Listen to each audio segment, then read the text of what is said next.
So please welcome Christian de la Huerta to the show.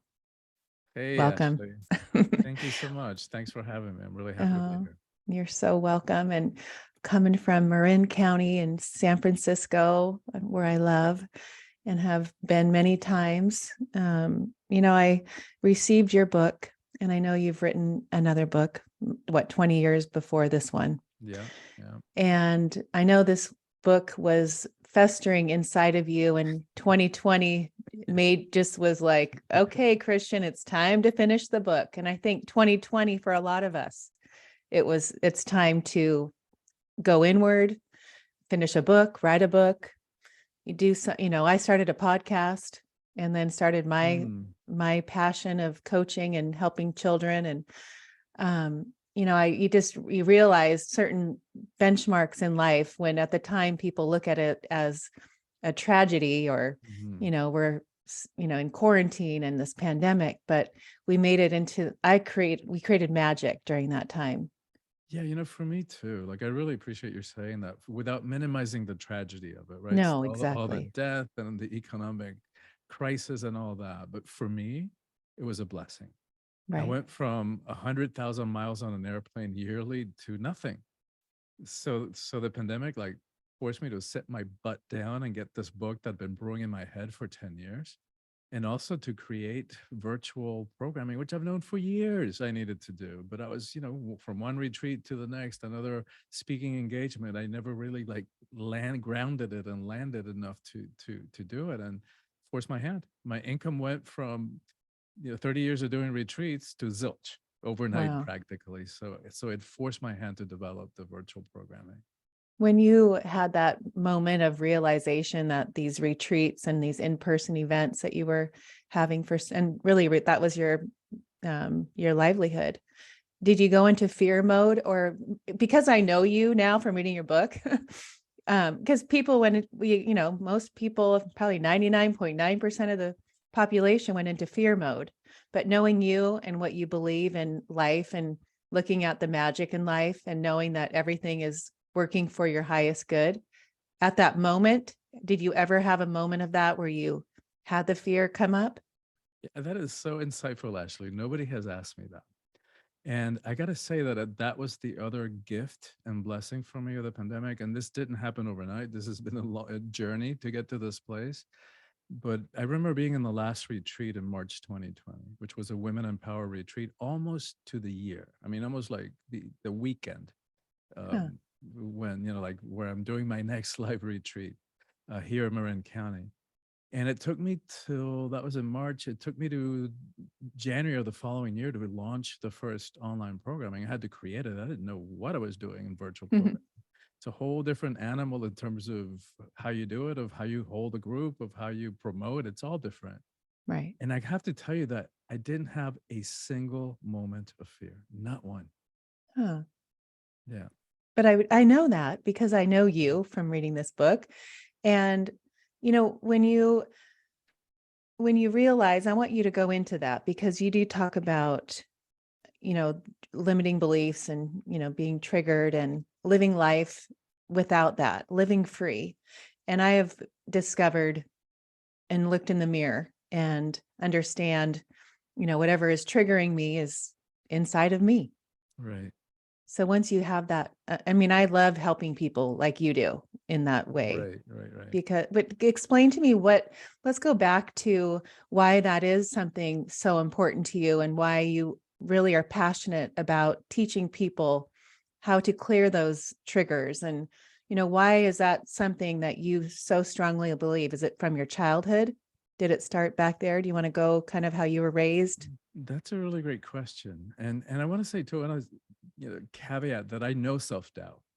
I know fear of, many times in my life, I've slid in last minute, not knowing how I was going to pay the bills or pay the rent. And so it's been a process of, and here's how I think of it for all of us, not just for me. We're living in the most critical juncture in the evolution of humanity. The planet will be fine. It might take millions of years, but life will find balance and homeostasis. Uh, Consciousness will continue evolving. Maybe at the end, it's an enlightened cockroach planet. Whether we make it, right? That's what's up. That's We're just now beginning to witness what we have unleashed on our environment. And so when I look at it from that perspective, and one of us makes a choice that's going to further not only our own process of healing and transformation and evolution, but consequently, when that ripples out, and the number of people that will be impacted from that, like the universe has a vested interest in each one of us stepping into our power, stepping into our purpose. And if anybody watching this has the slightest suspicion that they have work to do as teachers, as healers, as activists for change, like, this is it. All hands on deck. This is the Right. time that we've been waiting for. Right. Do you look at it like we were all, these souls and waiting to incarnate during this time so we were the light, and the people that like you could, move move the people into this light, or, this empowerment feeling of where we are going? I don't have any evidence of that, but it resonates with me. What I've read. Some of the, I don't know if they're channel materials or what, that people tend to incarnate in pods and in soul families for particular purposes. That kind of, it resonates for me. It makes sense to me. And in my case, to go back to your other question, I've always had that sense of service, that sense of even urgency, of wanting to make a difference in the world. And it's manifested differently as my own understanding evolved. So I started out in a very Catholic family. And so at first I thought I wanted to be a priest. And there was that part of me with what they call a vocation, that desire to serve others, to serve the sacred as I've understood it at different points in my life. And then, when I realized that religion didn't have room for me, um, I thought, my dad was a psychiatrist, my degree's in psychology. So that was my next way of expressing that I was going to get a PhD in psychology, um, until I discovered breathwork. And then that was the last expression of it. I jumped tracks, never went for the PhD, but the driver, I think, is the same. Right. That's what drives me. Okay, let's go to breath work, because I know your TEDx talk is on breath work, and that is, you believe. I have done breath work. Oh gosh, I was probably 20 years ago. I met somebody. I had a day spa, and she wanted to work for me, and she wanted to give me a session of her breath work. And I look back now thinking, I didn't even know that, no one was talking breath work. I've interviewed a few people on this podcast in the last 3 years about breath work. So it's like now it's common. Yeah. There's certain words now that we use that, 20 years or even 10 years ago, we wouldn't use I on a know. regular basis, or it wouldn't even I know. sound. But breath work is kind of this common, and people understand that. But you really have, that is like the core of what you believe in, I think, right? It's my main healing tool. It's I've yet to come across, and for me it's been 33 years since I have breathed for the first time in this way. And we should say too that breathwork is a broad umbrella term. There's a lot of different modalities, a lot of different practices. Like anybody who's been to a yoga class, you've done breathwork, you've done pranayama, and there's different breathing techniques for different purposes. Some to relax, some to sleep better, some to energize and bring focus.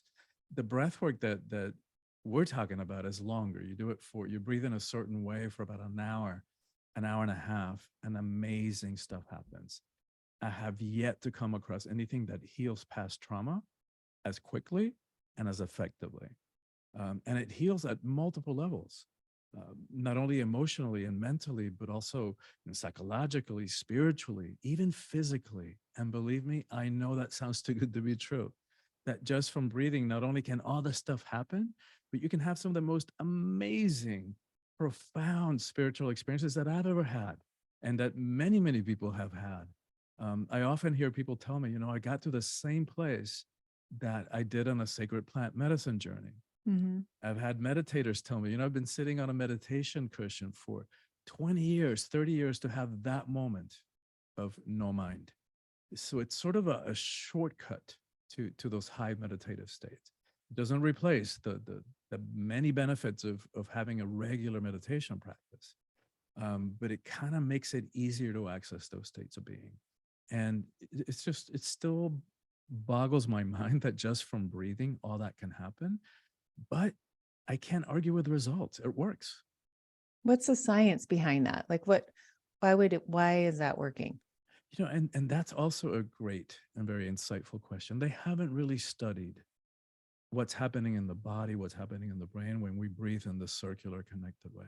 So much research on what's happening in the brain when we meditate, what's happening in the body, the multiple benefits in terms of health, even in terms of performance in the business place. They're just now beginning to study in the same way what happens when we breathe in this way.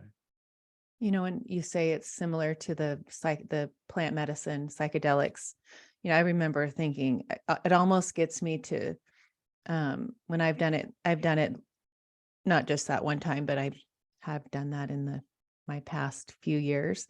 But I get to that place where I have never done plant medicine, but I could feel like, whoa, like you really get that whatever.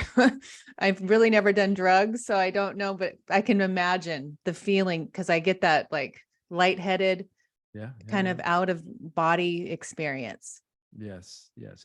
And that's one of the theories, by the way, as to what's happening when we breathe in this way. Is that the body releases DMT, which is one of the active ingredients in ayahuasca, and it's a psychotropic, an entheogen, which, by the way, in the word entheogen, which is one of the words for hallucinogenics, means the God within.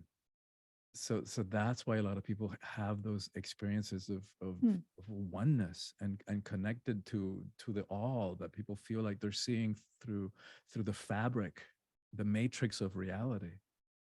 And I think in my language, my way of understanding, I think what's happening is that when we breathe in this way, we're popping out of the ego identity, the false sense of self, the separate sense of I-ness. This is Christian, that's Ashley, which is, I mean, so much to say about that, but it's both a leap in evolution. As far as we know, we're the only species that has that sense of self, of separate personality.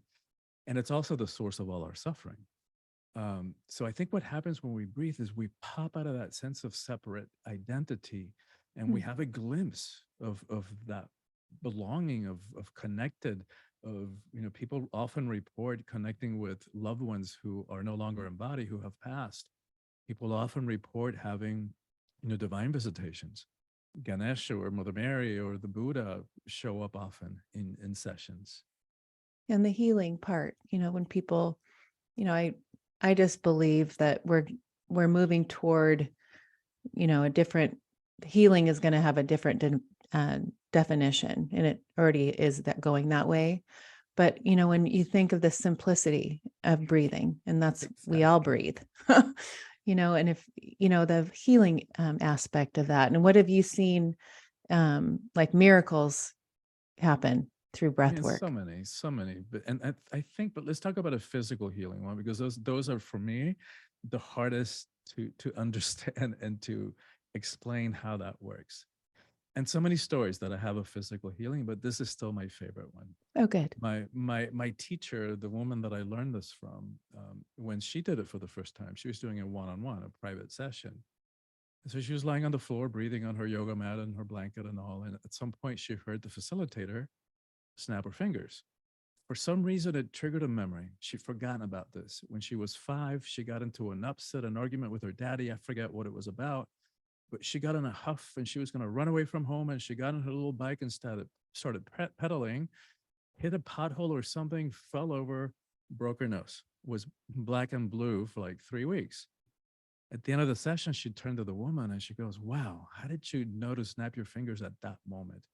It triggered this memory I'd forgotten about. And then I made all these connections about how that incident had impacted all my relationships with men and my Huh. ability to trust men.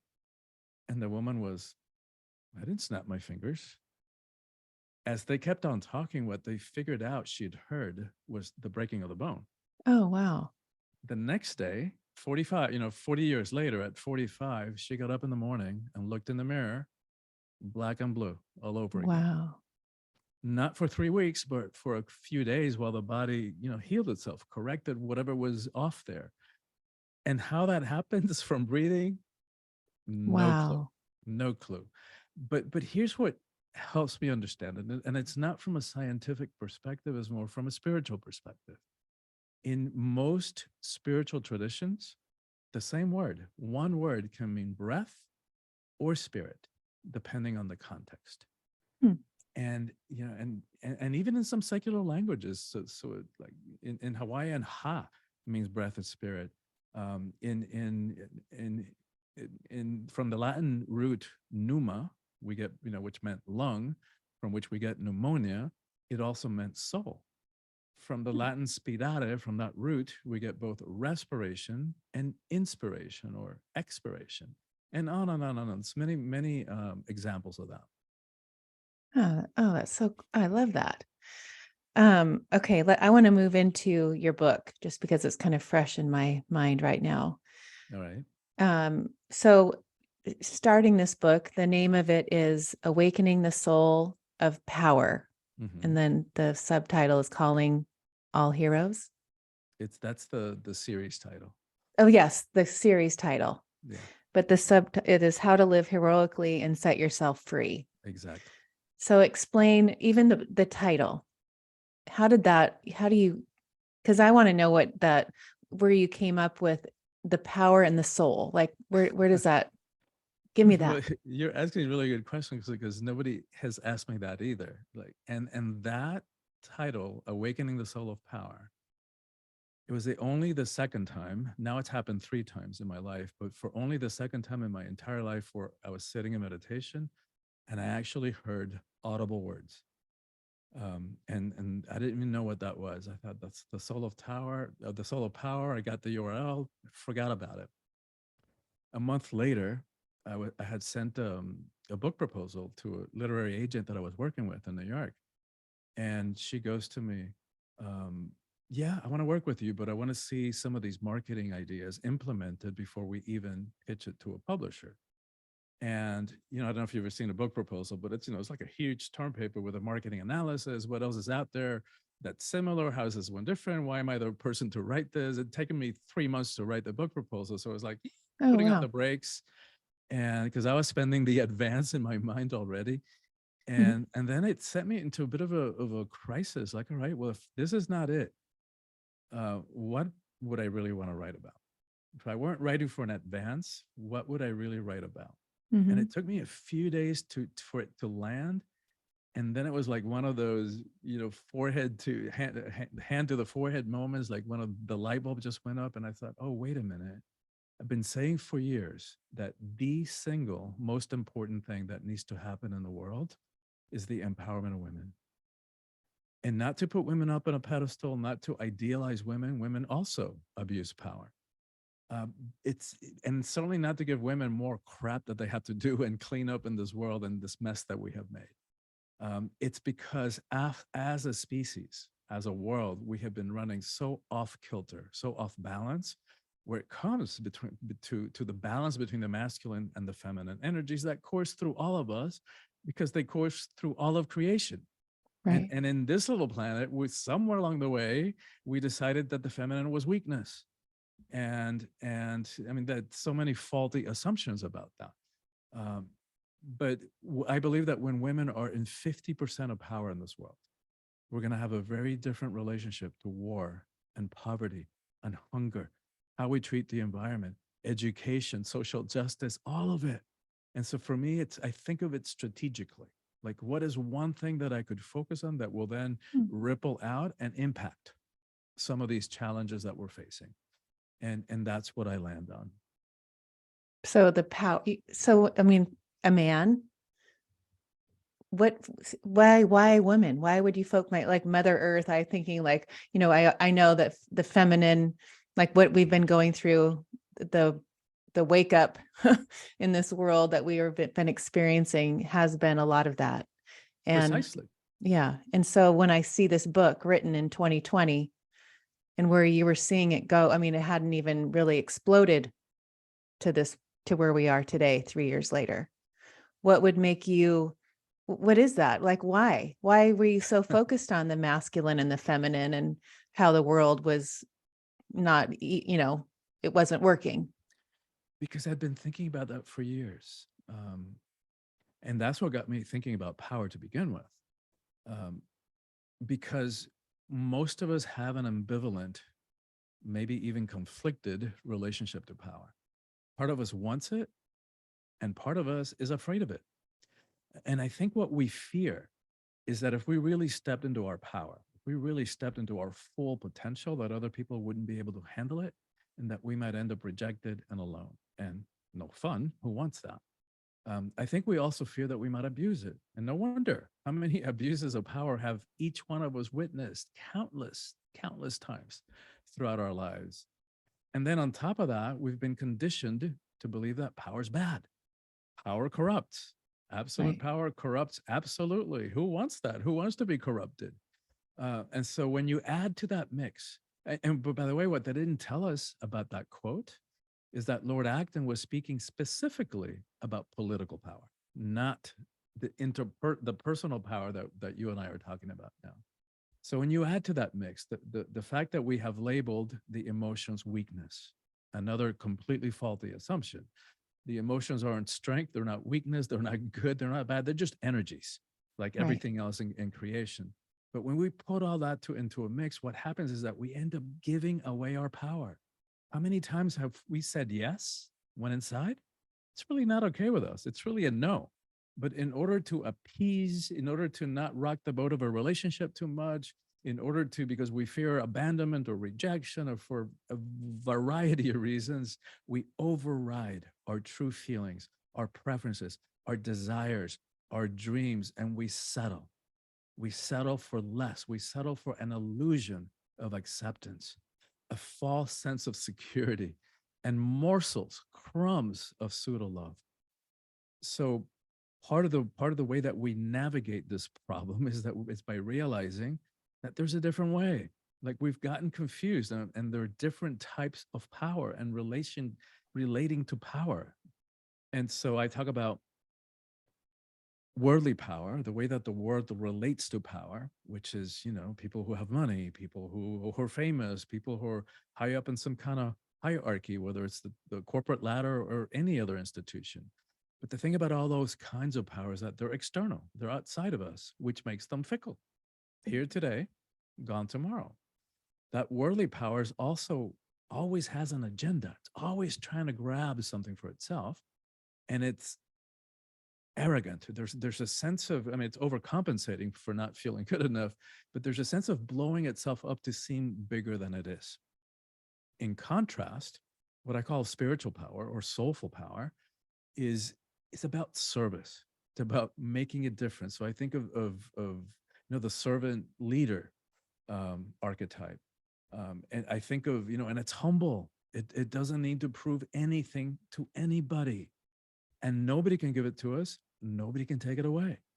And so I think of a Gandhi or a Gandalf, if you're into Lord of the Rings, in their simple monastic robes, their sandal feet. From looking at them, you would never know how much power they hold Right. until it's needed. And then get out of the way. Gandhi brought the British Empire to its knees when it was at its highest point in terms of global reach. And he did that without ever shooting a gun or landing a single punch. That's power. Right. Oh, wow. Gosh, just the way you can communicate your words, and you can you're just like this natural born writer and speaker. I see why you have been doing this for 30 years.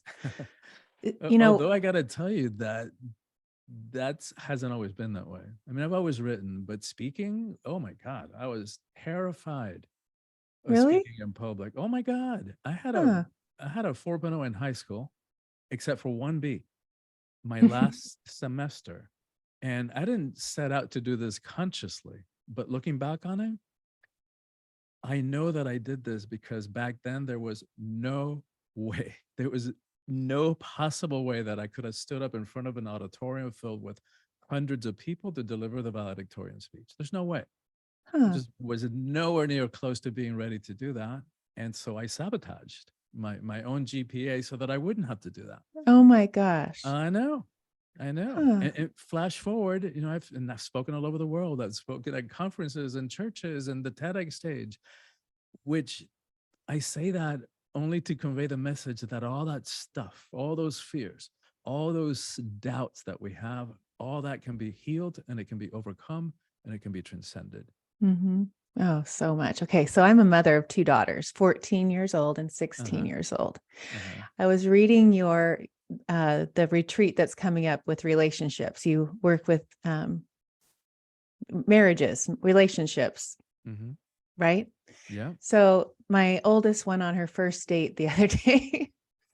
It was an hour and a half dinner, and it was, you know, very sweet, and came home, and it made me start to think how you were, and also what struck a chord was how I used to be in a relationship when I was her, in my 20s, Yeah. how the power of a man, like, Yes. and that subservient female. And gosh, what you were saying a few minutes ago, I was like, oh my gosh, but why I mother the way I do to empower these girls to Yes. have a voice and to have worth, and to have this relationship with themselves of how much they honor who they are. And I like, I mean, it just, so explain to me, like, because you work with these couples in, and I was reading about that retreat you're having in Marin. It's coming up, This right? weekend, starting Okay, Thursday. yeah. Okay. Thursday night, we start. Yeah. So what is the draw? Like, what are you, what is your what do you want people to get from that? Like, I mean, I'm sure it's a bunch of different people are coming there for different reasons, but what is your passion in that? Like, why do you choose relationships? And great question, too. I mean, for one thing, I think it's where most of us tend to give away our power. And it's the retreat is for all relationships. And I mean, you didn't even have to be in relationship to come to the retreat. It's for people who, if you are in relationship and you've got those basic human needs for companionship and intimacy and family and sex and all that good stuff, then what? Like, how do you use that frame, that container of the relationship to speed up, to fast track our own process of healing and transformation and evolution, which is ultimately, in my belief, what we're here for. Right. And if you're not in a relationship and would like to be, how do we identify the subconscious ways in which we sabotage our relationships before we even get started? By Mm. attracting the wrong people, by falling for people who are not a match, people who are not available. They live on the other side of the world, or they're already with someone else, or they're just not there. So we dive into what's going on and clear those patterns. It's a beautiful combination of understanding from a psychological and psycho-spiritual perspective what's happening and why we're doing what we're doing. And then when we do the multiple breathwork sessions, it clears those patterns at the body cellular level. So it's a really powerful combination. And I think we all struggle with relationships. Right. Um, Well, they're our biggest teacher, don't you think? yes, if you do them consciously. Right. If you do them consciously, then if you hold them in that way that you're talking about, then there's no failed relationship. As long as we're growing and learning, then, there's no rule that says that it has to be till, death do us part. Right. And, You believe, like, if it comes to a place, yeah, marriage is, if we're here, it's like, it's not, I've already kind of outgrown you. It's time to move on to the next. That's all to you natural. that is my measurement for how long to stay, right? Because we can't really go always by what we're feeling, because every relationship is going to have peaks and they're going to have valleys. And sometimes when we're going through or navigating a rough patch, good stuff is happening. We're learning about ourselves. We're learning about each other. We're learning how to navigate power struggles. We're learning how to get clear about what we want and what we don't want, what's negotiable, what's not negotiable. That's all good stuff. To me, how I know that it's time to move on is when growth is not happening, when we're stagnant. And, I've ended, I'm friends with my exes because Hmm. there's the love doesn't have to die, Right. right? The form of the relationship can change, but the love itself can go on. It Right. just changes In a form. different form. Right. Yeah. Yeah, another on another subject, when you were talking about the way you describe ego, like on a baseball field, and there's just a Yeah. baseball in the middle, Yeah. that's a really great metaphor or whatever you want to call it to describe how you view the ego. Will you Yeah. explain that to everyone? Yeah. Yeah. And it's because it makes it easily graspable, because there's a lot of confusion about what the ego is. Most of us who know the word will think arrogance, inflated sense of self, and it is that for sure, but it's a whole lot more than that. And then if we took Psych 101 in college, we might think, oh, Freud's model of personality, the id, the ego, the superego, and that's not really what we're talking about. There's aspects of it that apply, but the way that I'm talking about ego is more derived from Eastern teachings. And it's the sense of self, is what we were talking about earlier, is the sense of individual personality. This is Christian, that's Ashley over there. And again, it's ultimately an illusion, um, both helpful and the source of all our suffering. There's some theories that the dolphins and the whales and the elephants and the higher primates have a sense of self, but we don't know for sure. Like, we don't know what's going on inside of their heads. We can see some of the experiments. Well, we've seen the YouTube videos where you put a dog or a cat in front of a mirror and they interact with that image, the reflection, as if it was another dog or cat. They've done experiments where they'll put ash on the shoulder of like a chimp or a gorilla, and they put them in front of a mirror. At some point, they'll go like this and they'll wipe it off. So they get that that's them. Hmm. In the image, but we don't really know. We can't jump from that to having a sense of self, which is what the word ego means in Latin. It means I. So the ego is that sense of I-ness. And so the metaphor is, if you put a baseball in the center of a stadium, that's what the ego is. Who we are is actually the stadium. Right. And we've allowed this tiny, tiny, tiny part of who we are to think that it is all who we are, and to make really important consequential choices from its small, limited, and always fear-based perspective. So not a good strategy for life. No. Yeah. It's just when you are dealing with like your ego and you have the expectations is something that you talk about, and the like being the victim, like Mhm. victimhood. Will you go into that? Because, you know, I have clients that I work with that love the victimhood and, live in that place and don't know how to, that's such a comfort to them. And Yeah. to get them out of that, um, get out of that comfort zone into realizing, no, it's not about being the victim. Yeah. No, you're really going for the jugular, aren't you? I am. Yeah, I think that's what, 30 years of doing retreat, 33 years, I think that's what people struggle with the most. It's letting go of that victim consciousness. And it's not easy. It's hard to let go of that.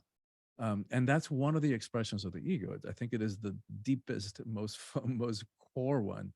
So the ego is the part of us that takes everything personally, that reacts and then regrets, right? Because somebody says something that hurts us, and then just spout something or do something, and then the adrenaline, um, gets reabsorbed, and then we start going into regretting. Oh my God, I can't believe I said that. And in some cases, we start doing the self-flagellation, the self-punishment. I'm such a bad person, which is also ego, right? So there's like layers and layers of ego. Right. It's also a control freak. It's a micromanager. It wants to control everybody and everything around us. It's that what the Buddhists call the monkey mind. It's just that inner chatter that drives us crazy, because from the moment we get up in the morning, before our feet have even hit the floor, it's already going. Already Right. got something to say about someone, about everyone and everything, and it's stuck in the past, ruminating about a past that is gone and will never come to be again, or projecting into the future, fantasizing, hallucinating about a future that may or may not come to be.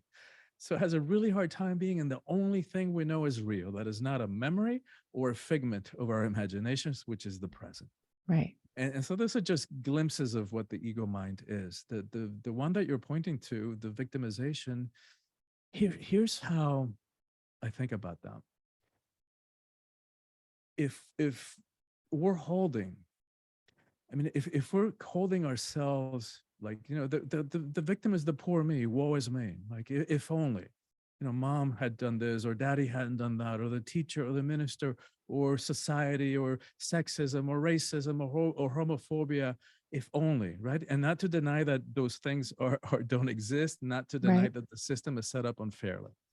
But if we're holding on to that, if only, then I would be happy, we're just giving our power away again, and often to the perpetrator. Um, and so the same thing with forgiveness. That's one of those. I'm not dogmatic about many things, and I guess I'm not dogmatic really, because if I'm shown a different way about this, I'll consider it. I'll look at it. But where it comes to forgiveness and where it comes to the victim consciousness, I don't see a way around it. If you want to be free, you've got to let those go. Mm-hmm. Because as long as we're holding somebody over the fire for what they did or didn't do, our hand is also getting burnt. Right. And so I just don't see a way around that. Mm-mm. I don't either. You mentioned, I'm trying to get all your nuggets in this hour.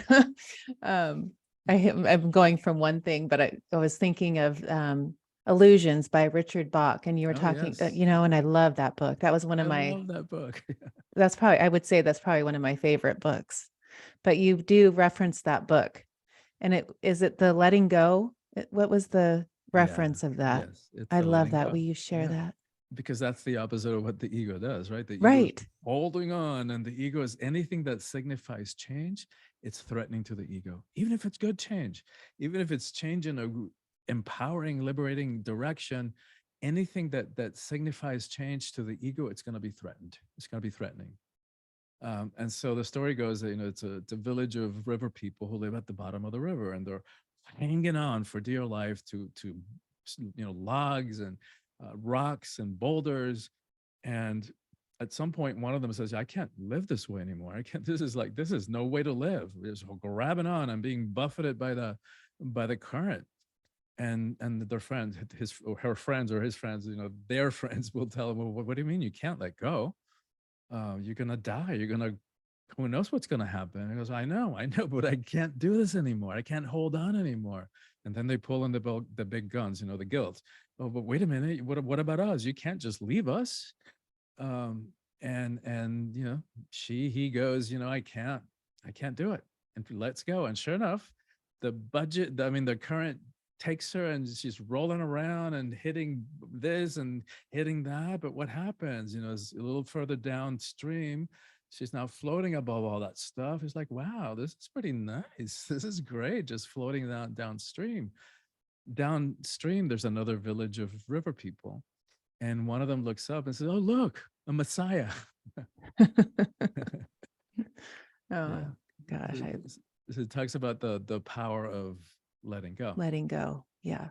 But I mean, what you just, I mean, I think what we've witnessed in the last few years of this, this fear and holding on. And, once gosh, I go back to referencing being a mother, because that's been one of my, that's been the last 16 years of what my focus has been, and trying to intentionally raise these two girls. But when I explain to them, because I love teaching, like things like I do the 4 agreements. We talk Uh-huh. about that. That's That's one of great. the big books we do.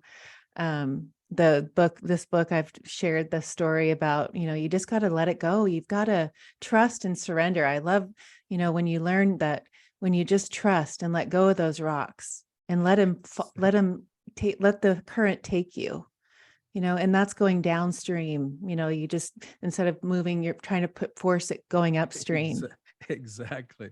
And how many of us have spent all our lives just fighting, swimming upstream and Right. trying to force things to happen? Right. So much But, easier just to let oh, go and let the current just take us. right.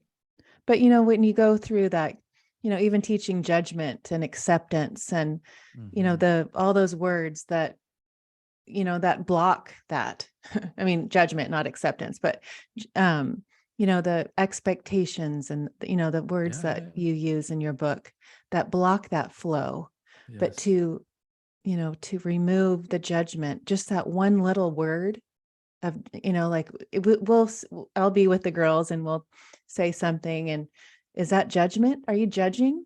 So we're that's always great. like on the outlook, we're all looking out for each other. But once you realize the power in judgment, Yes, and instead, I mean, we can go to, um, anything you can judge, but yeah, gosh, can you look at that person and think, you say those beautiful things in this book, like, look at where they have come. Have I done that before? Or, right. explain a story or something because you do talk about that in your book. Well, the judgment part of it, because it's one of the traits of the ego too, right? We're so self judge. I mean, we're so judgmental. The ego is, and the thing about the ego is like it's a two-edged knife, right? It's as harshly as we're judging others, we're judging ourselves. Right. And so the ego is that inner critic, I mean, the things we tell ourselves inside of our heads, we would never say to anybody else. We're so cruel, Right. and just ruthless with ourselves. That's the ego, right? So it really behooves all of us to soften those that edge of judgment. And here's a way to know. Like I love that you're teaching and your daughter so early what that is, and that they're in that question. It's like, wait a minute, am I judging? How do we know? Right? Right. Is it? And here's a way that I find helpful to navigate that. Are we judging or is it discernment? Because we Mm, have to in life, we have to discern. So what's good right. for us, what's not. True. Do I want to Right. go on that path or not? Do I want to take that job interview or go on that coffee date or not? Is this right for me? And so the difference that I've landed on, like how do we know the difference between Hmm. judgment or discernment, is the come from. What's driving it? Right? It's the judgment has a charge on it. Oh, I hate her. I hate her hair. She should never wear her hair, although that she should never be with that person. All right, it has a charge on it. Discernment doesn't. The discernment is more like it's more neutral. It Right. doesn't have that energy on it. Right. Um, and also like this is also how we know whether we're coming from ego, whether that voice inside of our heads is the ego or something else. Right? So the ego is, I kid around that I went to law school. With all due respect to any lawyers watching this. Um, so it's always building a case to prove that it's right. It has a charge. The ego has a charge on being right. That's the self-righteous part of us. I would never be that way. I would never do that. Hmm. Um, and so it's pulling from big words from here, from there, reaching into the past. Like you've always done this, like and building, bringing examples to prove that it's right. Whenever we find ourselves doing that, ego, no question about it. It's also kind of fickle and grandiose. So this week, I know exactly what I'm going to do. That's going to cure cancer and bring peace to the world and solve the environmental crisis and make me a multi-gazillionaire in the process. But the ego is also kind of lazy, right? So 3 months go by, it's like, oh, this isn't really working. This is too much work. This isn't it. This is what I'm going to do now. That's going to solve all those problems and and and make me really wealthy. So that's the fickle part of it. The other part of us, call it which the holy texts refer to, to that deep, quiet voice inside that we all have access to, right? And whether you call that intuition or the voice of the soul or whatever you want to call it, that sense of knowing has very simple language. Like when we think about it, it's yes, mm-mm, do that. I wouldn't go there. When do we get into trouble? When we override it and we go there anyway, every single time. Right. And we all have access to that. The thing is that we have to learn how to quiet that crazy monkey mind and get underneath it so that we can hear those subtle messages. How do you do that? Any mindfulness practice, any mindfulness. I mean, it's not hard, but it takes practice, Right. right? So it takes spending time alone. It takes self observation, self awareness. like so that we can begin to see what's going on inside of our heads.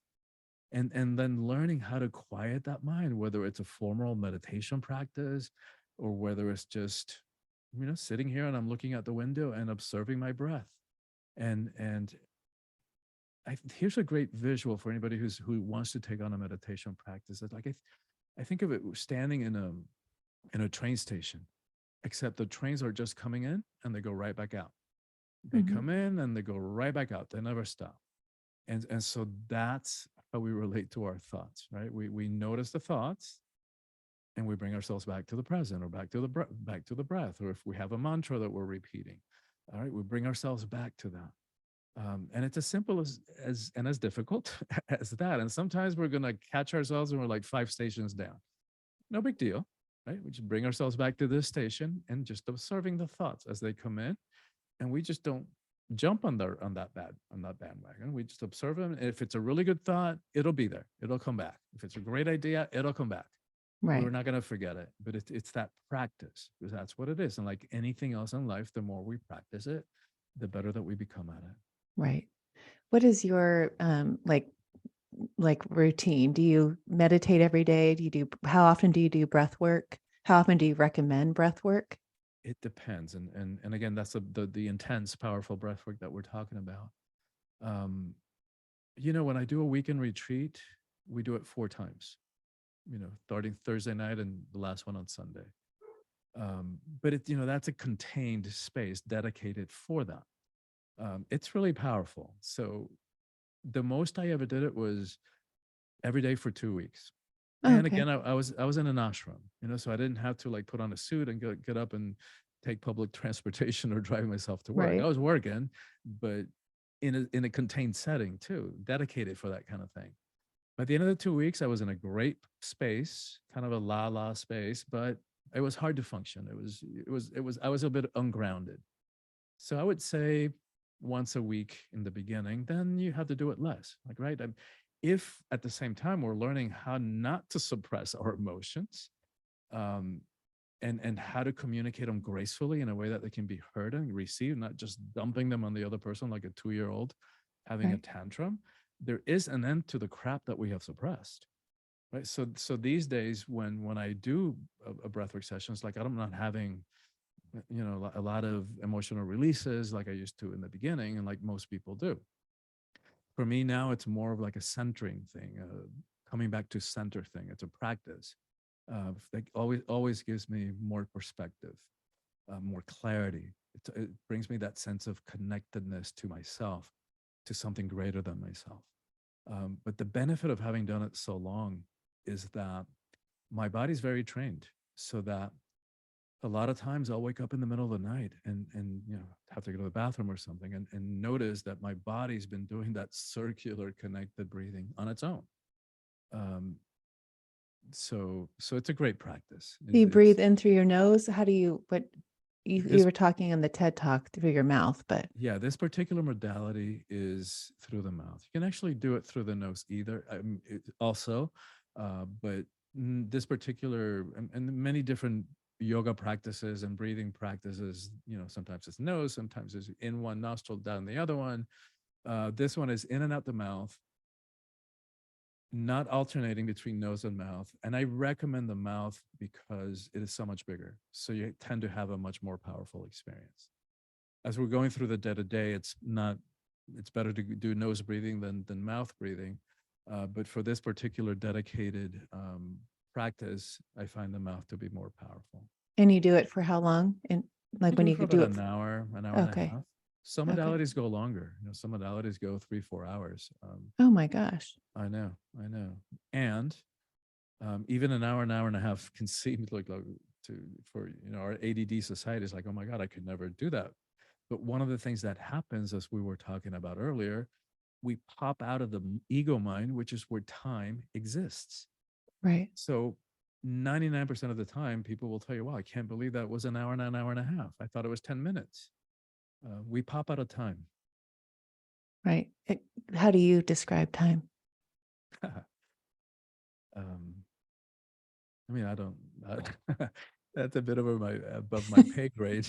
But I know that I love scientists, asking that question because I'm always so curious. I know scientists tell us, that time is an illusion and that space is an illusion. But to ask me to explain it beyond that, above my pay grade. Well, I've interviewed a lot of people that we talk about time, and I just I've evolved. I for sure have learned and have evolved my mind and expanded my thinking, but it's just sometimes hard to grasp, It when is hard we're to living in grasp. this human linear life. It is hard to grasp. And, with practices like breath work, people have a sense of that. Hmm. People have like, I remember the first time that I had that experience of, what they call unitary consciousness, of not feeling separate as a separate identity, but feeling at one with Hmm. all creation. And one thing is, having read about that. Another one is feeling it and experience it in Oh, my I'm sure. body and my Wow. cells. And it's a game changer, it changes everything. Right. And then you also realize the illusion of time.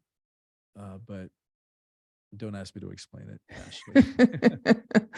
Okay. Oh, I just have loved reading your book and meeting you and listening to your wisdom. I look in your eyes, and I see this like deep soul that wants to do something for humanity and help people. And you just have that energy, and it's beautiful. Thank you so much. I walk my talk. That's what I take credit for that. I walk my talk. Everything that I write about and teach is stuff that I've experienced and tested out myself. Yes. And I'm always mindful. Even though I've been doing this for 33 years, I can spot the ego a mile away, um, and nip it at the bud before I go into that reaction and regret mode. Seldom does that happen.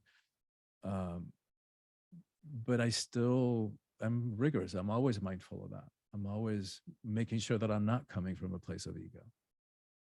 And so thank you so much for that beautiful mirroring. That's very moving. And thank you. Thank you not only for having me on, but for having the show. Thank you for answering your own call in the pandemic to do something new and fresh and different. Yeah. In your willingness to say yes to that, like many lives are being touched and impacted. So thank you. Oh, you're welcome. And I love it. And it's definitely become my passion for sure. Good, Yeah, good. love it. Just even getting a book from you and learning about you, would I have ever, I just know people have come into my path from this podcast journey and think, gosh, I'm so grateful. Talk about grateful, because you talk about gratitude in your in a video that I was watching, because I'm so much talk about as a mother teaching children about Yes, gratitude. That's a yes. 1 week in my class that I teach gratitude. And Good. it is so important to me, It especially changes to teach everything. kids Yeah. that these days when their minds are in the phones and in the technology and, not up and looking at the things that they're grateful for and Yeah. explaining the benefit of what it does for you. But that's a big belief for you too, right? Yeah. I believe it's a state of grace to be in a place of gratitude. And in fact, in Spanish, my original language, gracias means both thank you and grace. Hmm. Um, and you can't be in fear, you can't be in anger and be in gratitude at the same time. Right. And it's a practice that, again, is not difficult.